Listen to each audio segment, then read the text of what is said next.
நல்லெண்ணெய் நல்லாயிருக்கும் வத்த குழம்புக்குங்கிறதுனால நல்லெண்ணெய் கொஞ்சம் நிறையா விட்டுக்கலாம். சாதத்தில் பிசிஞ்சுக்கிறதுக்கு கம்மியாக வச்சுக்கலாம். இதை விட்டுண்டு இதில் வந்து ஒரு 4-5 மிளகா வத்தல் போட்டு வெந்தயம் போடணும். வெந்தயம் ஏற்றணும். அதுக்கப்புறம் கடுகு,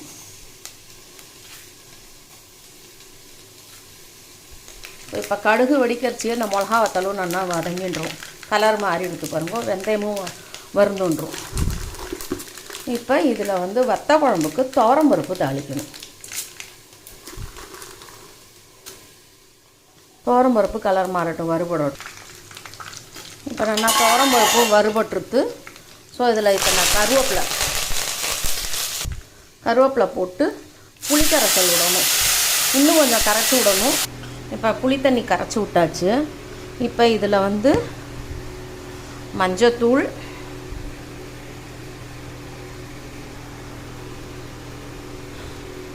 சாம்பார் பொடி,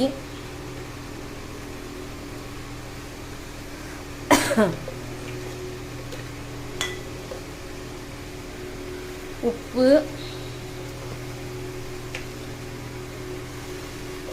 இதெல்லாம் போட்டுட்டு இந்த கொண்டக்கடலையை அலம்பி வச்சுருக்கோம். இந்த அலம்பி வச்சுருந்த கொண்டக்கடலை இதில் போட்டுறணும் பச்சையாக. இப்போ இது நல்லா கொதிக்க விட்டு பெருங்காயம் சேர்க்கணும். இப்போ நல்லா வத்த குழம்பு கொதிக்கிறது. இதோட தால் ஃப்ரை பண்ணால் நல்லாயிருக்கும். பட் செல்லுபடி ஆக மாட்டேங்கிறது. ஆற்றுல மெம்பர்ஸ் கம்மியாக இருந்ததுனால செல்லுபடி ஆக மாட்டேங்கிறது. ஸோ இது மட்டும்தான். ஸோ அது மாதிரி பீன்ஸ் காயும் அப்பப்போ எடுத்து கலரி விட்டுருக்கணும். கொஞ்சம் வெந்தால் கலர் மாறிடுது. இன்னும் கொஞ்சம் வெந்தால் போதும். இது ஆக்சுவலி பார்த்தா கம்மி எண்ணெயில் தான் பண்ணியிருக்கு இன்றைக்கி. இது மாதிரி இதில் எல்லாம் வெந்ததுக்கப்புறம் இது நமக்கு தேவையான கன்சிஸ்டன்சியில் இருந்ததுன்னா ஓகே.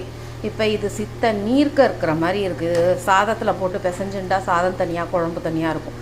ஸோ அந்த மாதிரி சமயத்தில் நம்ம என்ன பண்ணணும்னா இந்த மாதிரி ஒரு ஸ்பூன் அரிசி மாவு எடுத்துட்டு இதை ரொம்ப நீர்க்க இல்லாமல் கொஞ்சமாக ஜலம் சேர்த்து இதை இப்படி நல்லா கலந்துன்ட்டு கட்டியெல்லாம் இல்லாமல் கலந்துக்கணும்.